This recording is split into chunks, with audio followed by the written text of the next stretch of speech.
Сәлем балақай, сені каналда көргеніме өте қуаныштымын. Бүгін біздер математика сабағынан 9 саны және цифрына берілген тапсырмаларды орындайтын боламыз. Бұл жерде сен сандық сәулені көріп тұрсың. Сандық сәуледе 9 саны 8-ден кейін орналасады, яғни 8 санының оң жағында орналасқан. Әрі қарай тапсырмаларға назар аударатын болсақ, суретте қандай заттар 9-9-дан бейнеленген? Қане 9-9-дан не нәрсе бейнеленген қарап шығайық. Алдымен шкафтың үстінде тұрған стакандардың саны 9. Сағаттың тілі 9-ды көрсетіп тұр.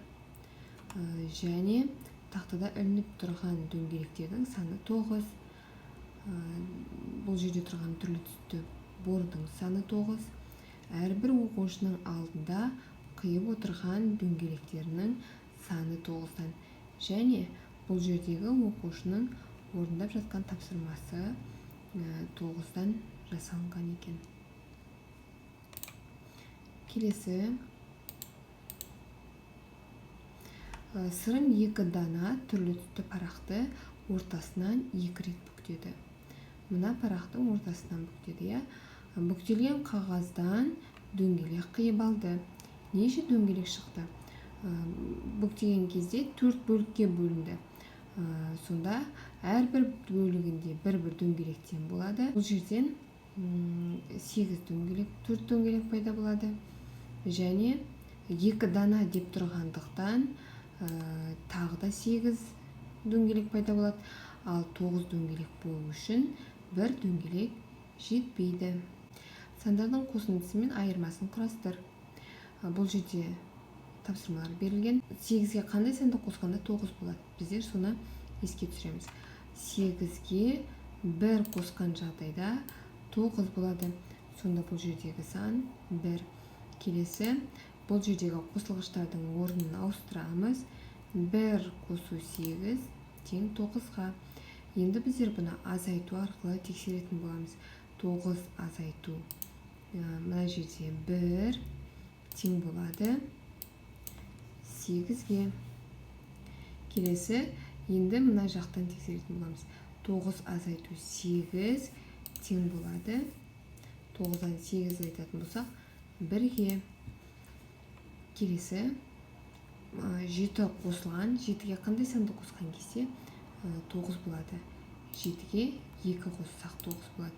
Енді бұл жердегі қосылғыштардың орнын ауыстырамыз. Бұл жерге 2 санын жазамыз. 2 қосылған 7 тең 9. Азайту арқылы тексереміз. 9 азайту 2 тең болады 7-ге.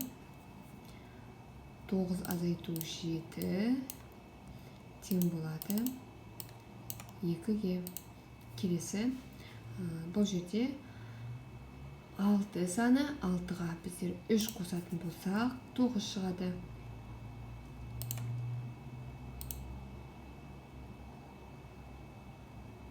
Келесі, қосылғыштардың орнын ауыстырамыз. 3 қосылған 6 тең 9-ға.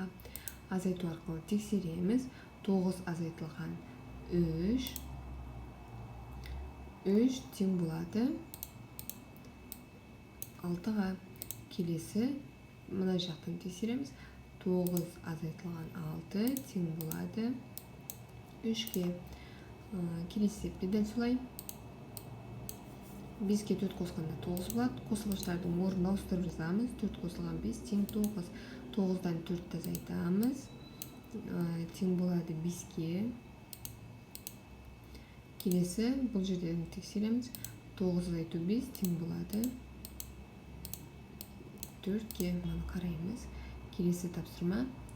Заттарды сана, олардың санын салыстыр және жаз дейді. Қане, бұл заттарды санап салыстырайық. Бірінші, бұл бояу езуге арналған ыдыс, яғни су құятын ыдыс. Олардың саны нешеу? 1, 2, 3, 4, 5, 6.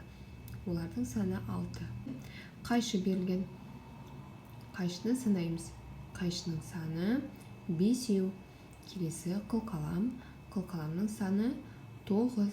Енді осы заттар арқылы біздер салыстыру жүргізуге қарастыру қажетпіз. Бірінші жерде қарасақ, бұл жерде тұратын сан артық болу керек, яғни көп болу керек.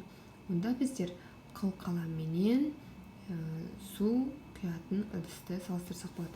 Қылқаламның саны 9, ал бұл ыдыстың саны 6. Сонда 9 артық 6-дан деп оқимыз. Келесі, бұл жерде тұратын сан кем болу керек, яғни аз болу керек. Ол үшін біздер қайсының санын алсақ болады? Қайсының саны 5. Келесі, одан жоғары қылқаламды алайық. Қылқаламның саны 9. Біздер 5 кем 9-дан деп оқимыз. Бос орындарға тиісті сандарды ата. Өзіңнің 10-нан 1-ге дейін сандар қатарын құрастыр дейді. Енді бұл жердегі сандарды қарайтын болсақ, кем ретінде орналасқан, яғни үлкен саннан кіші санға қарай орналасқан. Арасында кейбір сандар қалып қойған, сол сандарды бізде толықтыру қажетпіз. 10, 9, 9-дан кейінгі сан қайсысы бізде? 8. Келесі 7, 6, 5, бұл жерде 4 қалып қойған. Келесі 3, 2, 1 екен. Бүгінгі тапсырмалар аяқталды. Келесі сабақта кездескенше каналға тіркеліп лайк қалдыруды ұмытпа.